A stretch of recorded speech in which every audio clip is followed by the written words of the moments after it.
Afternoon. Thank you very much, Alicia, for the introduction.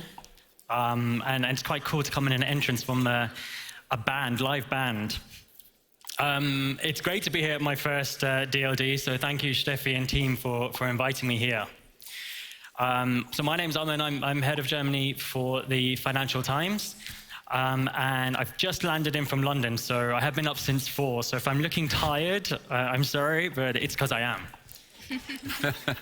If you see me somewhere snoozing in the corner, though, please wake me up, because there's some great chats here that I don't want to miss.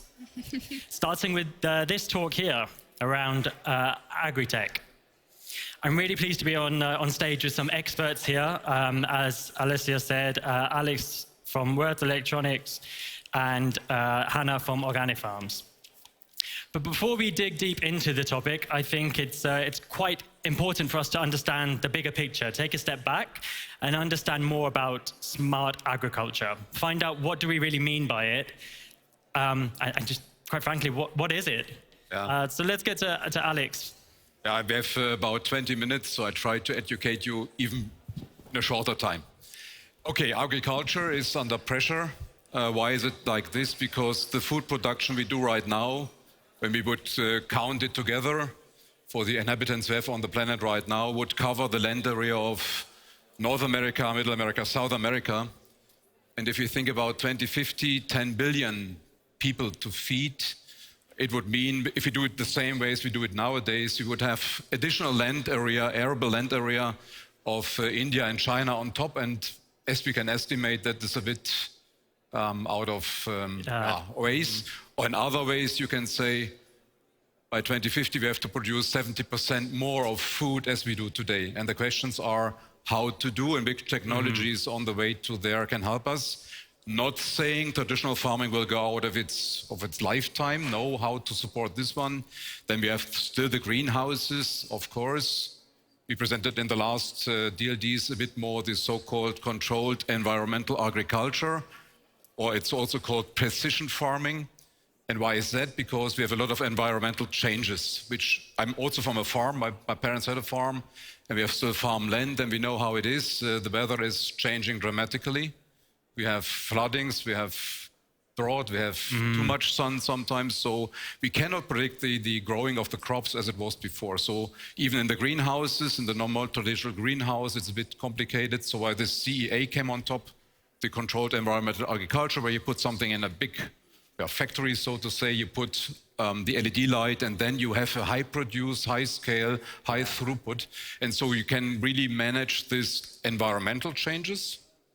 But we also learned in the pandemic, there are much more other things like supply chain is one thing, as disruptive supply chains, transportation and logistics were broken, these chains.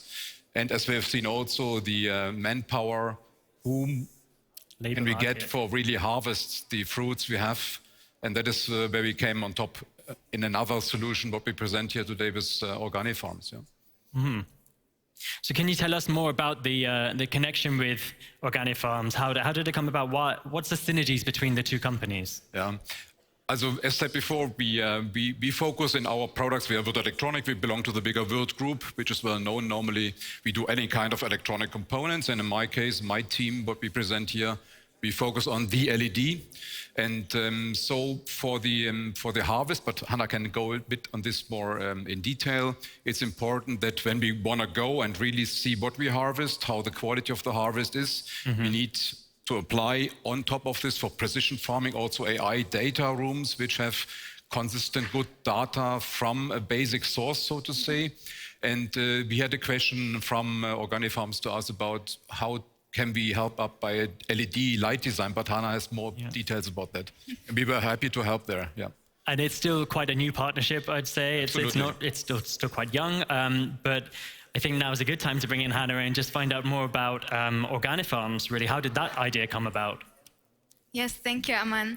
Yes, so I met my co-founders actually at a hackathon in Berlin around 3 years ago, and the goal was to develop ideas kind of to combat climate change. And we came together as a group with the common interest in sustainable and resilient agriculture and food systems. And we saw all these issues Alex was just talking about. And for us, I identified the growing demand and the high demand in labor, the high labor costs, and the ongoing labor shortage, especially in the area of agriculture, as a main issue for many fruit and vegetable growers. So we combined kind of our different skill sets. We have different backgrounds, so knowledge from economics and politics, sociology, but also physics and mechanical engineering. And through this combined knowledge, we developed our solution for this great issue in agriculture. And our solution is Berry, our harvesting robot for strawberries that we actually brought with us here today. Excellent. Yeah, can everyone see the robot here? I think, can you tell us more about how the product works? Yeah, for sure. So Berry automates the harvest, the quality control, and the packaging and weighing of the fruit. And also, you can see he's quite big. He can store a lot of fruit in his belly, so he doesn't have to go back and forth quite that often. And this, of course, is more efficient. And what you will also see in a minute is that he drives autonomously through the greenhouse. He can change rows autonomously, and we have a vision system that enables him to detect ripe fruit, also check the quality, check if there are any defects, and then harvest this ripe fruit with his gripper and places directly into the sales punnets where it is weighed. So he takes care of this whole process and also transports the fruit back to where it needs to go. And this really saves a lot of work for the growers that are struggling to find enough workforce.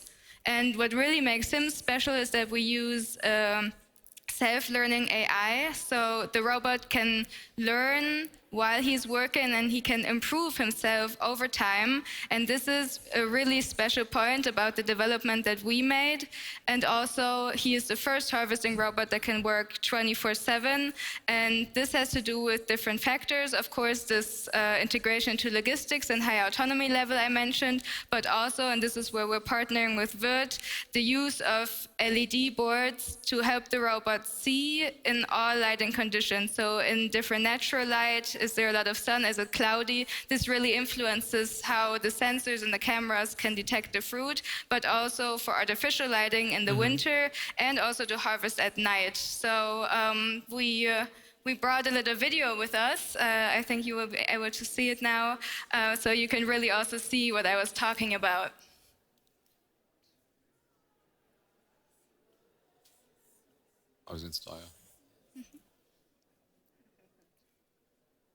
So there you can see how the robot approaches the fruit and places it into the punnets.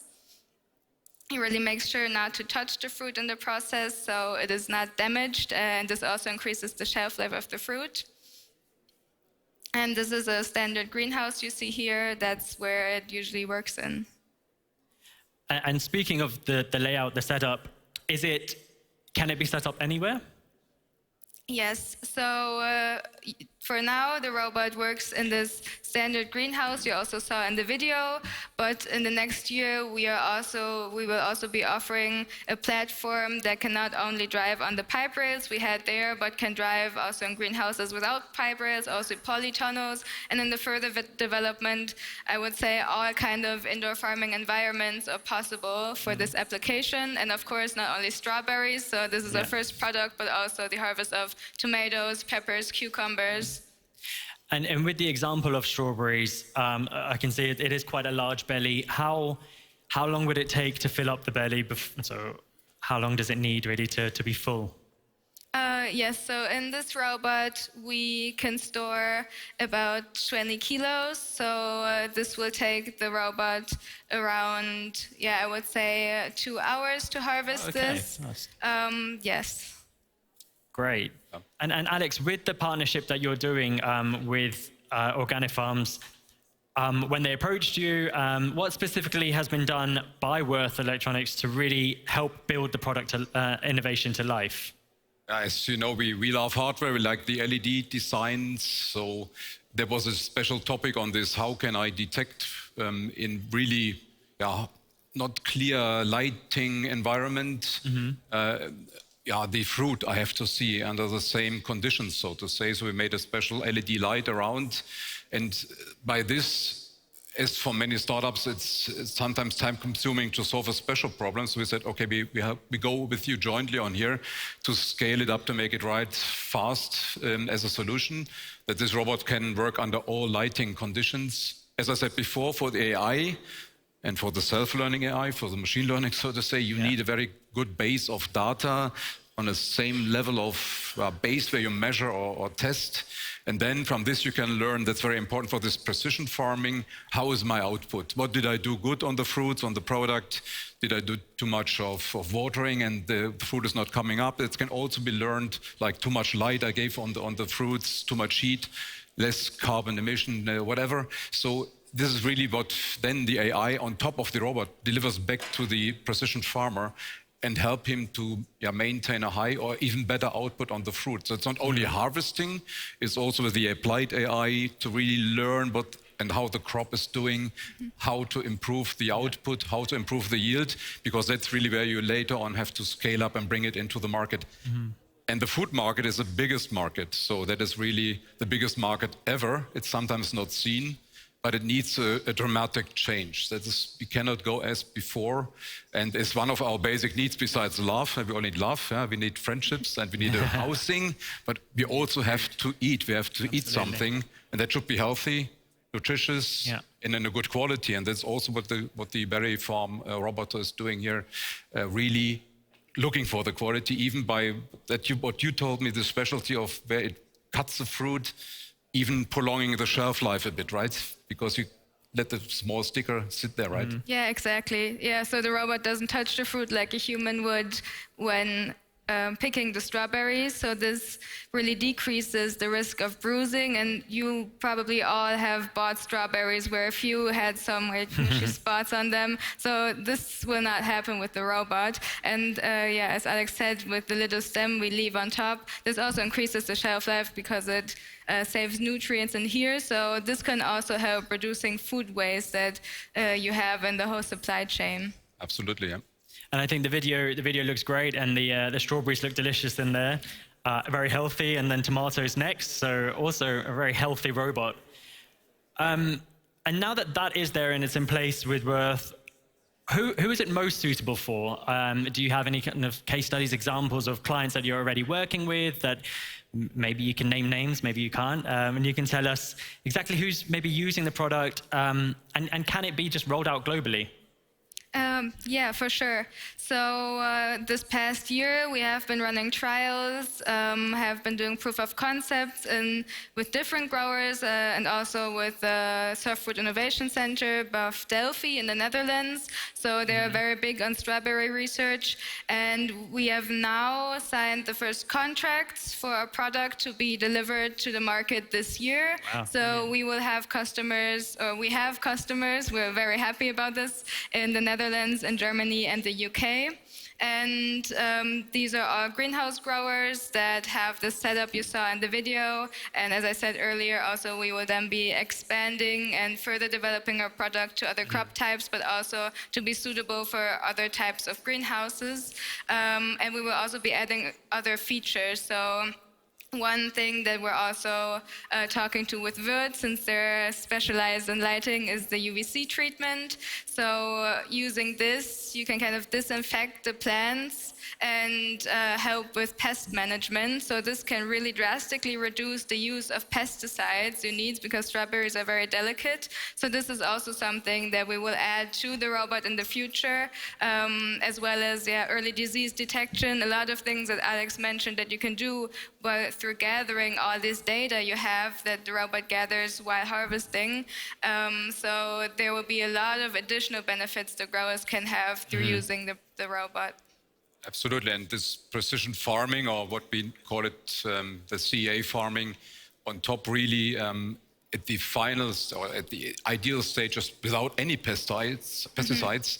And it needs the room not entered by human beings going for the harvesting, because with this you bring in eventually some kind of bacteria or things you don't want to see. That's why the robots are, again, very important. And in this CA factory, so to say. It's all about OPEX and CAPEX, so operational cost and CAPEX cost.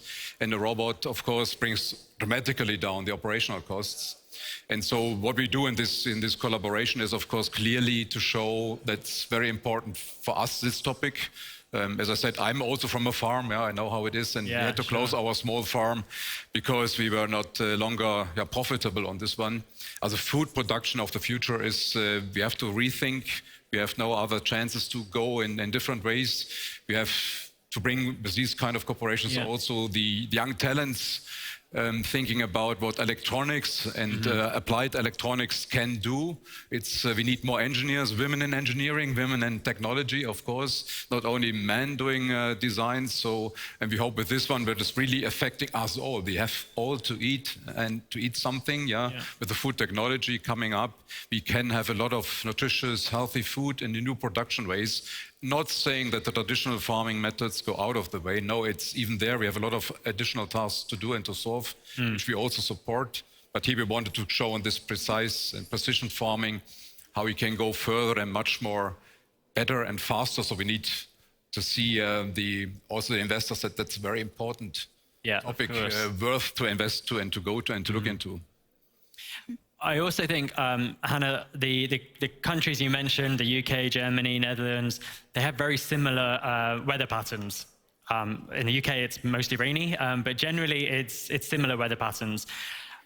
If it's a greenhouse environment, could you just take that to any very warm country and set up there? Or are there still certain requirements that maybe we can't be, as Alex mentioned, places like India, they have lots of population that need feeding. Can it be set up there so that the food is closer to the people who need the food? Yeah, for sure. So with this robot, we can adjust to a lot of different growing systems. So we can work in any climate and in any region, basically. So we're very flexible on this, and we're also looking to expand globally in the next couple of years, because we also see that this is very important, and we see the demand of food will be rising drastically, but the available workforce is decreasing. So we need to find solutions for these areas where we already see issues today and already see labor shortage today, and I think this will be a solution that we can deploy to many countries in the future. Excellent. It's a topic which was also discussed highly on the CS, so it's not only a topic which we discussed here on the DLD. And for the CS and the American continent, so to say, it's really they are really going forward on this technology. They push it very hard, and of course we have to see, even if we start now with new ways of producing in this, what was it, 10 or 12 trillion of dollars, big market, we are still a small player. So we need the right support from investors. We need the right support of technology to make this scaling up possible. There will be a tipping point after this. The cost is so as we need for the consumers, at least they need it in the same pricing level. Sure. What we can guarantee in this precision farming is, of course, high quality, high nutrition, very healthy food, long lifetime, because longer shelf life we can induce by the right lighting shortly before harvesting. And we have no food mileage if we go close to the cities, close to areas where we are. We cannot bring everything into the CA, that's clear. That's not what we say. We say it's an additional technology which solves some issues of arable land we have, but then we free this in these farms and different farms for the usage of other things we have to grow there. Yeah, absolutely. It's an add-on technology, but we need to act now because the times, they change for us. And what we don't see sometimes is this exponential change. Yeah. We wonder about, we cannot go skiing now in the Alps here. And it's really drastical changes. And people are not used to this exponential change. They don't see this exponential change in behind happening. They see it day by day, but they don't feel this exponential growth of a problem. And that's why we say now the investment, now the things, now to present and now to go. And on that topic, times do move quite fast, especially in tech. It goes at light year speed. What about, now that the product's in place, the tech is in place, what's the future like, really, for this? Can it be expanded into other areas? Do you already have plans? I mean, it's great that it can pick fruit, but what else? Yeah, for sure. So yes, we already talked about the other crops we can harvest, the other features we can add, but also, especially related to what Alex said, the decrease of workforce we see, the demand of AI, which I think has been a great topic throughout the whole conference, and then especially what we do, the self-learning robots are something where there's a great need in a lot of different industries. So this is where we are also looking to go, and this is where we will see a lot of developments, and we want to be part of this development. Yeah. So we want to deploy this in many industries where there's a great need for these kinds of technologies to take over these difficult tasks where you need a lot of workforce and delicate and adjusting robots that learn how to improve themselves. And it's a bit of a cheeky question, but we're on the last 20 seconds. So tell us, for everybody in the room here, what industry do you think Organifarms could move into next, or is already maybe looking into? The health sector is one that is very interesting for us because there you need a lot of delicacy and you need a lot of precision. So this is somewhere where we can definitely go. But I would say also automotive and a lot of other industries that you have where we see a lot of options for the use of our technology. Absolutely. Alex? Do you agree? Is that where the future's heading to? Also, I'm happy when we solve this food technology issue. Yeah, okay. And I'm very happy. And we can talk about later after the session. Also, if you have questions to us after this panel, we invite you to talk to us, and especially also to Organifarms. And let's work on it. Let's do it now and not in 5 years or 6 years. Absolutely. It's important. Thank you very much. Thank you both for spending time answering my questions. Thanks, Aman. Perfect. Thank you. Thank you.